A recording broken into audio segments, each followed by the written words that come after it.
북한이 발칵 뒤집혔습니다. 이란에 주재하던 한 북한 대사가 새벽 2시에 가족과 함께 대사관 후문으로 사라졌기 때문입니다. 단 15분 쓰레기 수거 차량이 들어오는 그 짧은 틈을 이용해 움직였다고 합니다. 그런데 더 놀라운 건 그가 그렇게까지 급하게 떠나야 했던 이유였습니다. 과연 그날 밤 대사관 안에서는 무슨 일이 벌어졌던 걸까요? 지금부터 그 이야기를 들려드리겠습니다. 이 영상이 도움이 되셨다면 구독과 좋아요 부탁드립니다. 여러분의 관심이 더 많은 탈북민들의 진실된 이야기를 전할 수 있는 힘이 됩니다. 그 복도는 늘 같은 냄새가 났습니다. 복사기 열기와 오래된 종이 냄새, 그리고 이유 없이 긴장된 공기. 화자는 걸음을 늦추지 않고 서류를 옆구리에 낀 채 제자리로 향했습니다. 외무성에서 보낸 세월이 이미 20년을 넘고 있었지만 아침마다 그 복도를 지나는 발걸음은 여전히 반듯했습니다. 흐트러지면 안 된다는 것, 그건 말이 아니라 몸에 새겨진 감각이었습니다. 화자가 살던 곳은 평양 모란봉구역이었습니다. 대동강이 내려다 보이는 간부 아파트, 엘리베이터가 달린 건물이었습니다. 북한에서 그 정도면 남들이 부러워할 만한 삶이었습니다. 겨울이면 온수도 나왔고 명절에는 특별 공급 물자가 문 앞에 놓였습니다. 쌀, 기름, 간혹 통조림. 작은 상자 하나였지만 그 무게감은 남달랐습니다. 국가가 기억하고 있다는 증거였으니까요. 아버지는 6.25 전쟁 참전 용사였습니다. 화자가 기억하는 아버지의 모습은 언제나 등이 곧은 사람이었습니다. 밥상 앞에서도 손님을 맞을 때도 잠자리에 들기 전 창밖을 바라볼 때도 그 등을 보며 자랐으니 자연스럽게 국가를 위해 산다는 것이 삶의 모양이 되었습니다. 선택이 아니라 공기처럼 숨쉬듯 받아들인 것이었습니다. 외무성에 발을 들인 것은 젊은 시절이었습니다. 수십 년을 해외 공간을 오가며 공화국의 얼굴로 살았습니다. 북경, 쿠알라룸푸르, 카이로. 이름만으로도 낯선 도시들을 거쳤지만 화자의 눈에 비친 세계는 늘 같은 각도였습니다. 우리 공화국이 옳고 적들이 우리를 흔들려 한다. 그 렌즈를 끼고 세상을 봤으니 보고 싶지 않은 것은 눈에 들어오지 않았습니다. 그 시절 화자의 자부심은 진짜였습니다. 허세나 꾸밈이 아니었습니다. 매일 아침 거울 앞에 서면 외무성 배지가 달린 상의가 눈에 들어왔고 그것이 작은 만족이었습니다. 해외에 나가면 더했습니다. 본국 사람이 아닌 상대방이 명함을 받으며 고개를 끄덕일 때 그 짧은 순간이 긴 피로를 씻어주었습니다. 하지만 오래된 창문에도 바람이 드는 틈이 생기는 법입니다. 아주 작게 소리 없이. 그 균열은 거창한 사건이 아니라 아주 사소한 장면에서 시작됩니다. 연도로 치면 오래전 일입니다. 해외 공간에서 저녁 근무를 마치고 숙소로 돌아가던 길이었습니다. 길가 작은 식당에서 흘러나오는 불빛, 그 안에서 가족이 함께 웃으며 밥을 먹고 있었습니다. 특별한 날도 아닌 것 같았습니다. 그냥 평범한 저녁이었습니다. 그 장면이 왜 그렇게 오래 머릿속에 남았는지 그때는 알 수 없었습니다. 식당 안의 사람들이 무언가 다른 표정을 하고 있었기 때문이었을까요? 눈치를 보지 않는 눈빛, 속으로 계산하지 않는 웃음. 화자는 그날 밤 숙소 침대에 누워 천장을 보며 혼자 중얼거렸습니다. 저 사람들은 뭘 무서워하지 않는 걸까? 그 생각은 곧 지워졌습니다. 지워야 했기 때문입니다. 그런 생각을 붙잡고 있으면 안 된다는 것, 그 또한 몸에 새겨진 감각이었습니다. 하지만 한번 들어온 바람은 막을 수 없었습니다. 아주 작은 틈이었지만 그것은 이미 시작이었습니다. 그 무렵 아들 정우는 평양에서 학업을 이어가고 있었습니다. 화자가 해외에 나와 있는 동안 아들은 조부모 곁에서 자랐습니다. 한 달에 한 번 연결되는 전화, 목소리가 조금씩 굵어지는 것을 전화기 너머로 느꼈습니다. 뭔가 말하고 싶어도 말할 수 없다는 것, 그리고 아들도 그것을 알고 있다는 것. 그 침묵이 때때로 가장 많은 것을 말해 주었습니다. 30년 가까운 세월을 그렇게 살았습니다. 균열은 있었지만 무너지지 않았습니다. 자부심이 균열을 메웠고 바쁜 일상이 생각할 틈을 주지 않았습니다. 그리고 2025년 봄 새로운 발령 통보가 왔습니다. 이란, 테헤란. 그 이름을 들었을 때 화자는 아무런 예감도 없었습니다. 그냥 또 하나의 임지였습니다. 하지만 사람의 일이란 스스로 예감하지 못하는 방향에서 가장 크게 꺾이는 법이었습니다. 공항 안은 사람으로 가득했습니다. 카트를 끌고 가는 가족들, 전화기를 들여다보며 걷는 남자, 커피를 손에 쥔 채 웃고 있는 여자. 제재를 받는 나라라는 말은 들었지만 눈앞의 풍경은 그 말과 전혀 달랐습니다. 상점마다 물건이 쌓여 있었고 음식 냄새가 복도를 채웠습니다. 화자는 무심코 걸음을 늦췄습니다. 뭔가 계산이 맞지 않는 기분이었습니다. 공간까지 이동하는 차 안에서 창밖을 내다봤습니다. 거리는 복잡했습니다. 오토바이들이 차 사이를 누볐고 노점에선 과일이 수북이 쌓여 있었습니다. 우리로 치면 장마당과 비슷한 모습이었지만 훨씬 크고 훨씬 무질서했습니다. 그런데 그 무질서 속에서 사람들이 웃고 있었습니다. 단속이 두려운 표정이 아니었습니다. 그냥 그게 일상인 사람들의 얼굴이었습니다. 공간 안으로 들어가 짐을 풀었습니다.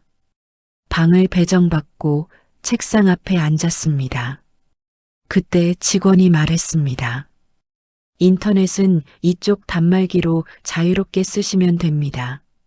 화자는 고개를 끄덕였습니다. 하지만 그 말이 귓가에 맴돌았습니다.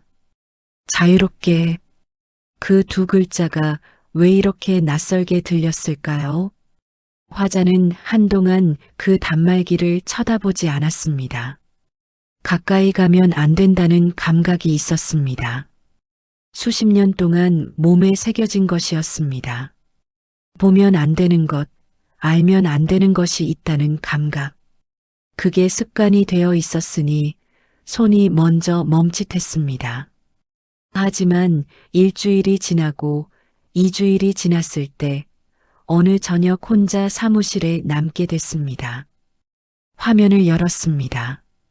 뉴스를 봤습니다. 처음에는 국제 정세 관련한 것들이었습니다. 그런데 어느 순간 채널을 돌리다가 외국 가족 예능 프로그램이 나왔습니다. 평범한 가족이 저녁을 차려 먹으며 웃는 장면이었습니다. 어머니가 아이 머리를 쓰다듬고 아버지가 국을 떠주고 있었습니다. 자막도 설명도 필요 없는 장면이었습니다. 그런데 가슴 어딘가가 떨렸습니다. 화자는 화면을 끄지 못했습니다. 한참을 보다가 문득 생각이 났습니다. 아들 정훈이 마지막으로 얼굴을 본 게 언제였는지, 전화로 목소리를 들은 것도 몇 달이 지나 있었습니다. 아이가 밥을 먹고 있을 때 화자는 지구 반대편에서 혼자 책상 앞에 앉아 있었습니다. 가족 예능의 웃음소리가 사무실을 채웠습니다. 그 질문은 꺼지지 않았습니다. 낮에는 업무로 묻어뒀지만 밤이 되면 올라왔습니다. 화자는 누군가와 나눌 수도 없었습니다.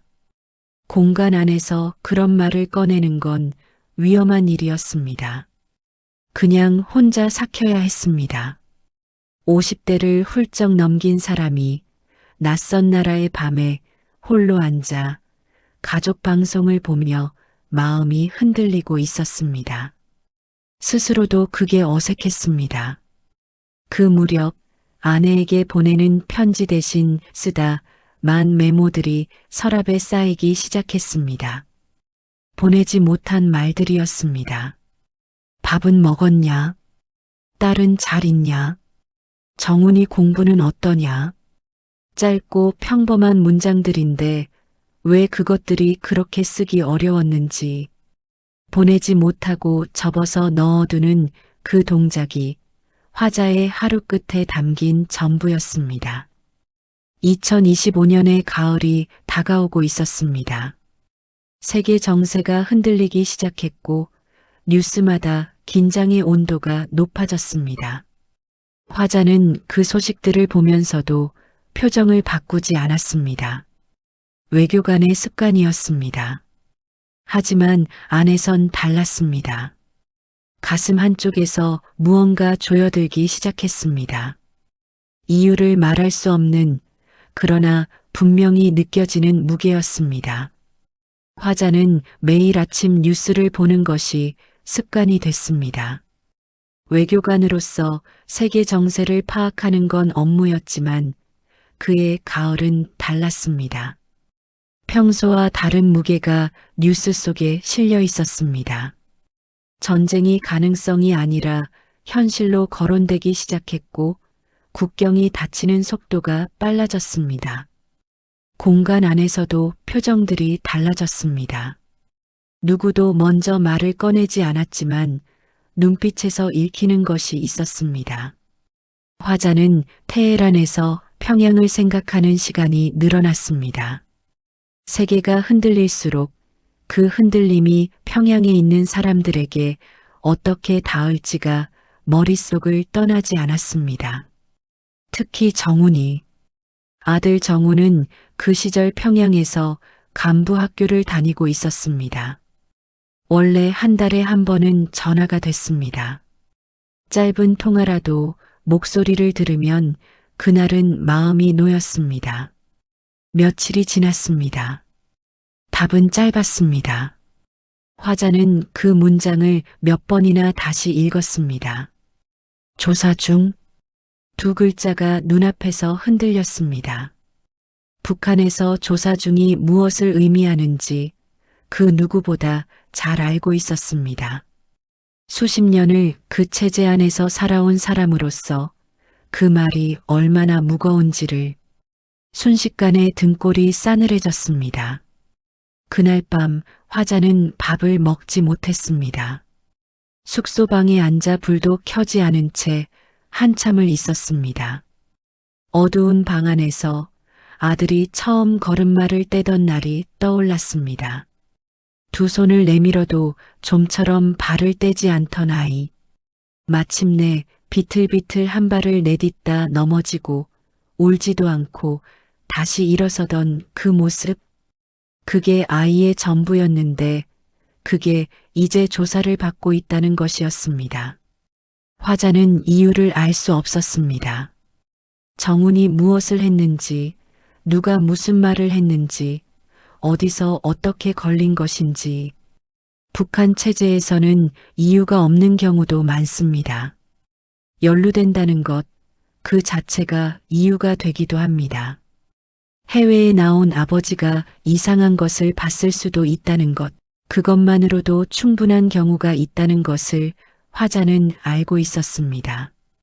자신 때문일 수 있다는 생각이 밀려왔습니다. 내가 무언가를 어긴 걸까? 내가 아들을 위험하게 만든 걸까? 그 생각은 밤새 떠나지 않았습니다. 그리고 그 생각은 또 다른 생각으로 이어졌습니다. 이대로 평양으로 돌아가면 어떻게 될까? 순순히 귀국 명령을 따르면 아들을 볼 수 있을까? 아니면 함께 사라지게 될까? 수십 년을 공화국을 위해 살았습니다. 그 믿음이 얼마나 깊었는지는 화자 스스로 잘 알았습니다. 하지만 그 믿음과 아들의 이름 사이에서 저울이 기울기 시작했습니다. 아버지로서, 인간으로서 느끼는 공포. 그것은 어떤 충성심보다 더 오래된 것이었습니다. 세계의 긴장은 계속 높아졌습니다. 테헤란의 밤은 깊어졌습니다. 화자는 그 어두운 방 안에서 무언가 돌이킬 수 없는 기로에 서 있다는 것을 느꼈습니다. 화자는 서랍 안에서 그 사진을 꺼냈습니다. 출장을 다닐 때마다 챙겨온 것이었습니다. 낯선 도시에서 낯선 방 안에 혼자 있을 때 그 사진을 꺼내 놓으면 어딘가 안심이 됐습니다. 아버지는 화자가 외무성에 들어갔을 때 말 대신 어깨를 두드렸습니다. 그게 전부였지만 그 손의 무게를 화자는 평생 잊지 못했습니다. 그 사진을 들여다보며 화자는 조용히 물었습니다. 아버지라면 지금 어떻게 하셨겠습니까? 대답은 없었습니다. 낡은 사진 속에서 아버지는 늘 그 표정이었습니다. 흔들리지 않는 눈빛. 하지만 지금 화자 앞에 놓인 것은 국가와 자식 사이의 선택이었습니다. 아버지가 살았던 시대와는 다른 종류의 문제였습니다. 정훈이 처음 혼자 글씨를 쓰던 날이 있었습니다. 삐뚤삐뚤한 획으로 아버지라고 썼습니다. 잘 쓴 것도 아니었는데 왜 그걸 사진으로 찍어뒀는지. 화자는 그 사진도 갖고 있었습니다. 서랍 안 깊숙한 곳에 아버지 사진 뒤에 함께 넣어둔 것이었습니다. 아내와 이야기를 나눈 건 깊은 밤이었습니다. 공간 복도 끝, 아무도 지나다니지 않는 시간. 두 사람은 나란히 창밖을 보며 서 있었습니다. 테헤란의 밤하늘은 생각보다 별이 많았습니다. 화자는 무슨 말을 먼저 꺼내야 할지 몰라서 한동안 그냥 서 있었습니다. 아내도 마찬가지였습니다. 먼저 입을 연 건 아내였습니다. 여기서 가만히 있으면 아무것도 못한다고, 기다린다고 해서 정훈이가 돌아오는 게 아니라고, 조사 중이라는 말이 얼마나 긴 말인지 당신도 알지 않느냐고. 아내의 목소리는 낮았습니다. 흔들리지도 않았습니다. 그 차분함이 오히려 화자에게는 더 무겁게 느껴졌습니다. 돌아가면 아들을 만날 수 있을까? 아니면 함께 사라지게 될까? 화자는 그 질문 앞에서 오래 멈춰 있었습니다. 수십 년 동안 길들여진 사람이 그 길을 벗어나는 것이 얼마나 어려운 일인지 해본 사람만 압니다. 그것은 용기가 없어서가 아니었습니다. 삶의 전부를 붙잡고 있던 것들, 아버지의 등, 외무성 배지, 공화국을 대표한다는 자부심, 그 모든 것을 손에서 놓아야 하는 일이었기 때문이었습니다. 그러나 손을 놓지 않으면 아들이 어떻게 될지도 알고 있었습니다. 체제 안에서 사라지는 것이 얼마나 조용하게 일어나는 일인지 화자는 다른 사람들을 통해 너무 많이 봐왔습니다. 이름이 지워지는 속도, 가족이 흩어지는 속도, 그것은 돌아오지 않는 방향이었습니다. 아버지 역할을 하겠다는 것, 그게 나에게 남은 마지막 일이다. 화자는 아내에게 천천히 고개를 끄덕였습니다. 말로 하지 않았습니다. 그 고개짓 하나가 모든 것이었습니다. 수십 년을 살아온 방향을 바꾸겠다는 것, 돌아갈 길을 끊겠다는 것, 그 고개짓에 그 모든 것이 담겼습니다. 그날 이후로 두 사람은 말을 아꼈습니다. 티내지 않았습니다. 낮에는 늘 하던 대로 업무를 봤습니다. 웃어야 할 자리에서는 웃었고 보고를 해야 할 때는 했습니다. 그러나 밤이 되면 두 사람은 각자의 방식으로 준비를 했습니다. 아내는 필요한 것들을 하나씩 정리했고 화자는 머릿속으로 경우의 수를 그렸습니다. 2025년 겨울이 다가오고 있었습니다. 결심은 조용히 그러나 단단하게 굳어졌습니다. 돌아갈 길을 끊겠다. 그것이 두려운 일이라는 것은 알았습니다. 하지만 더 두려운 것은 아무것도 하지 않는 것이었습니다. 부모라는 이름은 두려움보다 먼저 움직이게 만드는 힘이 있었습니다. 그날 밤은 잠을 자지 않았습니다. 잠이 올 리가 없었습니다. 침대 위에 누워 천장을 보면서 머릿속으로 동선을 수백 번 그렸습니다. 몇 걸음의 복도가 끝나는지, 후문 자물쇠가 어떤 방향으로 돌아가는지, 차가 어디에 서 있는지, 눈을 감으면 그 경로가 지도처럼 펼쳐졌습니다. 눈을 뜨면 천장만 있었습니다. 아내와 딸은 각자의 방에 있었습니다. 신호를 기다리고 있었습니다. 세 사람이 같은 시간에 같은 마음으로 새벽을 버티고 있다는 것을 화자는 알고 있었습니다. 그 생각이 오히려 마음을 잡아줬습니다. 혼자가 아니라는 것. 멀리서 엔진 소리가 들렸습니다. 화자는 자리에서 일어나 신발을 신었습니다. 작은 가방 하나. 준비는 며칠 전에 이미 끝나 있었습니다. 가장 필요한 것들만 티가 나지 않게 조금씩 챙겨둔 것들이었습니다. 복도로 나왔습니다. 불은 켜지 않았습니다. 아내 방 앞에서 문을 가볍게 2번 두드렸습니다. 대답 없이 문이 열렸습니다. 아내의 눈이 어둠 속에서도 또렷했습니다. 딸 방에도 같은 신호를 보냈습니다. 딸이 먼저 움직였습니다. 화자가 정한 순서였습니다. 가장 먼저 보내는 것이 가장 무서운 일이었습니다. 딸의 뒷모습을 보며 화자는 숨을 참았습니다. 발소리가 날까봐, 누군가 문을 열고 나올까봐. 아내가 복도를 걸었습니다. 수십 년을 함께 산 사람의 발걸음이었습니다. 그런데 그 순간만큼은 그 걸음이 낯설게 느껴졌습니다. 이렇게 조용히 걸을 수 있는 사람인 줄 몰랐습니다. 아내도 버텨온 것이었습니다. 화자는 방을 한번 돌아봤습니다. 책상 위에 아버지 사진이 있었습니다. 가져갈 수 없었습니다. 챙기면 이상하게 보일 수 있었기 때문이었습니다. 화자는 사진을 보며 짧게 눈을 감았다가 떴습니다. 그리고 문을 닫았습니다. 후문에 도착했습니다. 딸과 아내가 먼저 와 있었습니다. 세 사람이 나란히 서서 잠금 장치를 받습니다. 화자가 천천히 손을 뻗었습니다. 자물쇠를 돌렸습니다. 소리가 났습니다.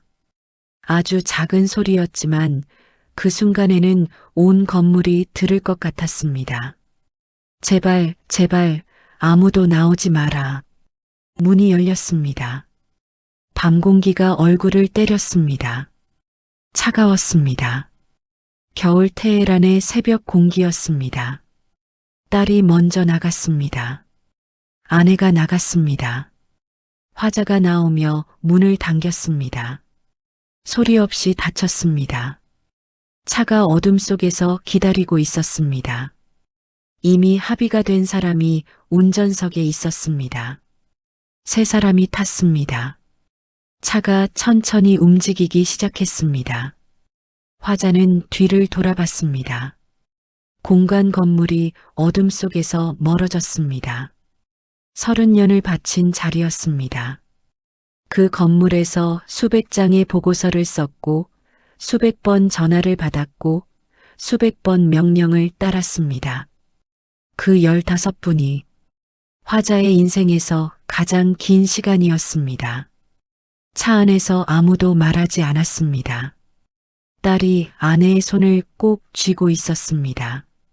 화자는 앞만 봤습니다. 그 방에서 첫날을 맞았을 때 화자는 오히려 이상한 고요함을 느꼈습니다. 수십 년 동안 누군가의 시선 속에서 살아온 사람이 처음으로 그 시선 밖으로 나온 것이었습니다. 보고할 상급자가 없었습니다. 확인해야 할 일정도 없었습니다. 그 텅 빈 자유가 오히려 낯설어서 어떻게 가만히 앉아 있어야 하는지를 몰랐습니다. 은신처를 마련해 준 것은 현지 사정을 잘 아는 사람들이었습니다. 외교적 경로가 아닌 인간적인 경로로 연결된 도움이었습니다. 이름도 잘 모르는 사람들이었습니다. 그 사실이 처음에는 불안했지만 시간이 지나면서 달리 보였습니다. 이름을 몰라도 믿어야 하는 관계, 그것도 세상에 있다는 것이었습니다. 노부인이 있었습니다. 집주인이었는지 연결된 분이었는지 화자는 끝까지 알지 못했습니다. 말이 통하지 않았습니다. 언어도 달랐고 배경도 달랐습니다. 그런데 그분은 매일 아침 빵을 가져왔습니다. 따뜻한 차도 함께였습니다. 내려놓을 때 아무 말이 없었습니다. 그냥 놓고 갔습니다. 그런데 그 손길이 화자는 아직도 잊혀지지 않습니다. 말 한마디 없이도 전해지는 것이 있다는 것을 그때 처음 몸으로 알았습니다. 새 식구는 오래 말을 하지 않았습니다. 같은 공간에 있으면서도 각자의 생각 속에 있었습니다. 딸은 책을 읽는 척하며 책장을 넘기지 않았습니다. 아내는 창문 쪽을 바라보다가 커튼이 쳐진 것을 기억하고 시선을 내렸습니다. 화자는 바닥을 봤습니다. 세 사람이 같은 두려움 속에 있으면서 서로를 걱정했습니다. 보여주지 않으려 했습니다. 살아있다는 것이 실감됐습니다. 그리고 아들이 생각났습니다. 외교적 협의가 진행 중이라는 말을 들었습니다. 결과를 기다려야 한다고 했습니다. 기다린다는 것이 이렇게 몸으로 느껴지는 일인지 몰랐습니다. 아내가 처음으로 울었습니다. 화자는 옆에 앉았습니다. 말이 없었습니다. 손을 잡았습니다. 딸이 아빠 배고파라고 했습니다. 그 말이 왜 그렇게 반가웠는지 평범한 말 하나가 그렇게 소중한 적이 없었습니다. 밤이 되면 화자는 눈을 감고 아들 이름을 불렀습니다. 소리를 내지 않고 입술만 움직이며 정훈아, 정훈아, 지금 어디 있느냐? 밥은 먹었느냐? 무섭지는 않느냐? 말이 전해질 리 없다는 것을 알면서도 그렇게 하지 않으면 밤을 버틸 수가 없었습니다. 아버지가 먼저 가는 것이 맞는 일인지 그 죄책감은 쉽게 가시지 않았습니다. 자식을 두고 먼저 탈출하는 것이 옳은 일인가? 기다리면 방법이 생기지 않을까? 하지만 동시에 자신이 평양으로 돌아갔을 때 정훈이를 꺼낼 수 있는 가능성이 얼마나 되는지도 알고 있었습니다. 제 발로 걸어 들어가는 것은 함께 사라지는 것과 같았습니다. 먼저 살아남아야 아들을 꺼낼 시도라도 할 수 있었습니다. 그것이 화자가 자신에게 허락한 이유였습니다. 며칠이 지났습니다. 며칠이 몇 날인지 화자도 정확히 세지 못했습니다. 빵이 몇 번 들어왔는지로 나를 가늠할 뿐이었습니다. 그러던 어느 날 아침 연결해 준 사람이 방문을 두드렸습니다. 결정이 났다고 했습니다. 화자는 천천히 일어섰습니다. 심장이 또 귀에서 울렸습니다. 공항에 들어선 순간부터 화자는 자신의 표정을 의식했습니다. 수십 년을 외교관으로 훈련된 사람이었습니다. 감정을 얼굴에 내보이지 않는 것, 그것만큼은 익숙했습니다. 하지만 그날은 달랐습니다. 평정을 유지하려 할수록 손끝이 떨렸습니다. 여권을 꺼낼 때, 가방을 들 때, 탑승권을 받을 때, 딸이 옆에서 팔을 살짝 건드렸습니다. 괜찮아요, 아버지. 말이 아닌 그 손끝의 말이었습니다. 보안 검색대를 통과했습니다. 게이트를 향해 걸었습니다. 아무도 부르지 않았습니다. 아무도 막지 않았습니다. 그 사실이 오히려 믿기지 않았습니다. 발걸음을 늦추고 싶었습니다. 빠르게 걷고 싶기도 했습니다. 두 마음이 동시에 있었습니다. 탑승이 시작됐습니다. 화자는 비행기 안으로 들어서며 창가 자리에 앉았습니다. 안전벨트를 매고 눈을 감았습니다. 심장이 여전히 빠르게 뛰었습니다. 아내가 옆에 앉았습니다. 두 사람은 말이 없었습니다. 엔진 소리가 시작됐습니다. 비행기가 활주로를 달리기 시작했습니다. 이륙하는 순간 몸이 의자에 눌렸습니다. 땅이 멀어졌습니다. 화자는 창밖을 봤습니다. 테헤란의 불빛이 점점 작아졌습니다. 밤의 도시가 아래로 내려갔습니다. 그리고 어느 순간 구름 속으로 들어갔습니다. 아무것도 보이지 않았습니다. 그 말은 소리로 나오지 않았습니다. 입술도 움직이지 않았습니다. 그냥 마음 안에서 말한 것이었습니다. 그런데 눈물이 났습니다. 화자는 손으로 눈가를 가렸습니다. 옆에 아내가 있었습니다. 딸도 있었습니다. 보이고 싶지 않았습니다. 강해야 한다는 것이 오래된 습관이었습니다. 하지만 구름이 어두운 비행기 안에서 그 습관이 처음으로 무너졌습니다. 화자는 나중에야 그 눈물의 의미를 알았습니다. 슬픔만이 아니었습니다. 분노도 있었습니다. 왜 이렇게 살아야 했는지에 대한 후회도 있었습니다. 더 일찍 눈을 뜨지 못한 것에 대한, 그리고 그 아래에는 처음으로 자기 자신을 위해 움직였다는 낯선 감각이 있었습니다. 죄책감과 해방감이 한꺼번에 눈물로 흘렀습니다. 비행 시간이 얼마나 됐는지 화자는 알지 못했습니다. 잠도 잤는지 모릅니다. 눈을 떴을 때 창밖이 밝아오고 있었습니다. 아내가 조용히 자고 있었습니다. 딸도 눈을 감고 있었습니다. 화자는 그 두 사람의 얼굴을 바라봤습니다. 오래 바라봤습니다. 이 사람들과 함께 있다는 것, 그것이 지금 갖고 있는 전부였고 동시에 충분한 것이었습니다. 비행기가 땅에 닿는 순간 아내가 눈을 떴습니다. 창밖을 봤습니다.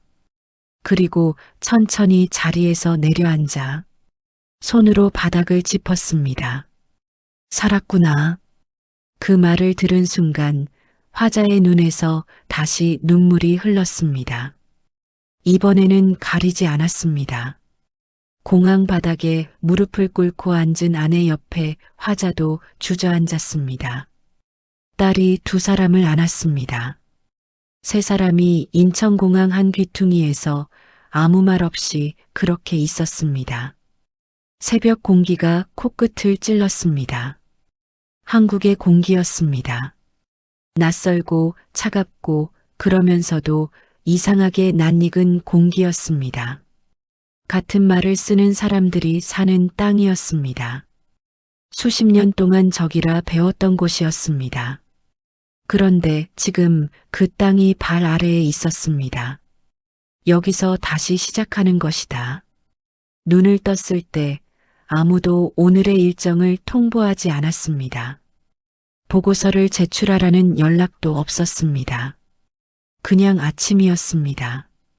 처음에는 그게 어색했습니다. 수십 년 동안 아침은 곧 해야 할 일의 시작이었습니다. 몸이 먼저 긴장했습니다. 뭔가를 해야 한다는 감각, 보고해야 한다는 감각. 그런데 아무것도 없었습니다. 창밖으로 동네 길이 보였습니다. 사람들이 각자의 속도로 걷고 있었습니다. 화자는 한동안 그것을 지켜봤습니다. 저 사람들이 무섭지 않다는 듯이 걷는 것이 신기했습니다. 산책을 나가기로 했습니다. 아내도 딸도 없이 혼자였습니다. 북한에서라면 외출에는 이유가 있어야 했습니다. 어디를 가는지, 누구를 만나는지. 하지만 이곳에서 화자는 그냥 걸었습니다. 목적지 없이, 이유 없이 그 걸음이 얼마나 가벼운지를 한 발 한 발 느꼈습니다. 마트에 처음 갔을 때 화자는 입구에서 한동안 멈췄습니다. 물건이 너무 많았습니다. 어디서 시작해야 할지 알 수 없었습니다. 두부 하나를 집었다가 놨다가 했습니다. 뒤에서 기다리는 사람이 없는데도 서둘러야 한다는 감각이 남아 있었습니다. 저녁에 텔레비전을 켰습니다. 채널이 수십 개였습니다. 돌리다가 뉴스가 나왔는데 아나운서가 정부를 비판하는 내용을 말하고 있었습니다. 화자는 손이 굳었습니다. 저 사람이 내일도 저 자리에 있을 수 있을까? 그 생각이 먼저 들었습니다. 누군가와 전화 통화를 할 때 처음에는 말을 고르는 버릇이 남아 있었습니다.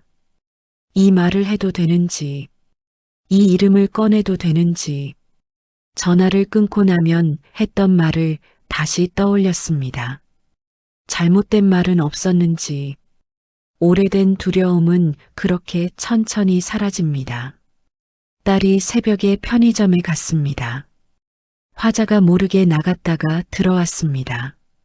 다음 날 물었더니 그냥 가봤다고 했습니다. 새벽에도 불이 켜져 있는 곳이 신기해서 문을 열면 들어갈 수 있는지 확인하고 싶었다고. 그 말이 무겁게 들렸습니다. 새벽에 불 켜진 곳을 들어가도 된다는 것이 새롭게 느껴지는 사람. 그게 딸이었습니다. 그게 이 가족이었습니다.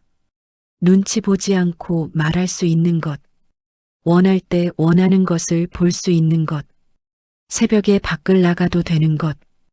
이유 없이 걸어도 되는 것. 그것이 당연한 것이라는 말을 이곳 사람들은 합니다. 화자는 그 말이 어떤 의미인지 압니다. 그리고 동시에 그것이 당연하지 않은 삶을 살았던 사람들이 아직 그 경계 너머에 있다는 것도 압니다. 아들 정훈이, 그리고 이름을 모르는 수많은 사람들. 화자는 적응하는 중입니다. 완전히 적응했다고 말하기 어렵습니다. 마트에서 여전히 물건 앞에 오래 서 있고 큰 소리가 나면 몸이 굳는 날도 있습니다. 누군가 자신에 대해 이야기하는 것 같으면 귀를 쫑긋 세우는 버릇도 아직 남아 있습니다. 그것은 몸이 기억하는 것이어서 마음이 바뀐다고 바로 사라지지 않습니다. 언젠가 대동강 물가를 다시 걷고 싶습니다. 두려움 없이, 누구의 눈치도 보지 않고, 강변을 따라 걷다가 멈추고 싶으면 멈추고, 앉고 싶으면 앉고, 그리고 그 자리에서 아들을 기다리고 싶습니다. 정훈이가 걸어오는 것을 보고 싶습니다. 그냥 말없이 함께 강을 보고 싶습니다. 그날이 올지 모릅니다.